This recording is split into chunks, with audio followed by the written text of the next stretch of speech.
என்ன சொல்ற? Main board உட்கார்ந்து ரைஸ் மில் சாட்டாய் வயர்ஸ் வெடிச்சு காக்கா எரிஞ்சிட்டு இருக்கு.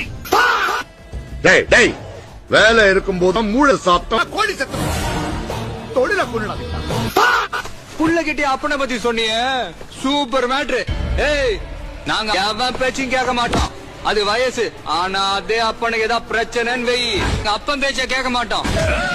ஏய் என்னடா அப்பனை மாதிரி கத்துற? ஏய் எதை ஊத்துனா எப்படி எரியும் தெரியுமாடா? விளக்கெண்ணெய் ஊத்துனா பக்குன்னு எரியும், நல்லெண்ணெய் ஊத்துனா பக்குன்னு எரியும், மண்ணெண்ணெய் ஊத்துனீங்கன்னா பக்குன்னு எரியும், தேங்காய் எண்ணெய் ஊத்துனா பக்குன்னு எரியும், கேஸ் ஊத்துனா பக்குன்னு எரியும், டீசல் ஊத்துனீங்கன்னா மச எரியும், பெட்ரோல் ஊத்துனா இப்படிதான்டா அப்படி எரியும். இப்போ சொல்ற உனக்கு 30 நாள் டைம் தரேன். அதுக்குள்ள நீ சொன்ன மாதிரி எங்க அப்பா தலையை எடுத்துட்டானா எங்க அப்பா உன் கால்ல விழுவார். அதே மாதிரி நான் உன் தலையை எடுக்கலன்னா எங்க அப்பா உன் கால்ல விழுவார். என்னடா நீ எங்க அப்பா தலையை எடுத்துட்டனா எங்க அப்பா உன் கால்ல விழுவார். நான் உன் தலையை எடுக்கலன்னா எங்க அப்பா உன் கால்ல விழுவார். அதாவது எங்க அப்பா உன் கால்ல விழுவாருன்னு சொல்றேன்.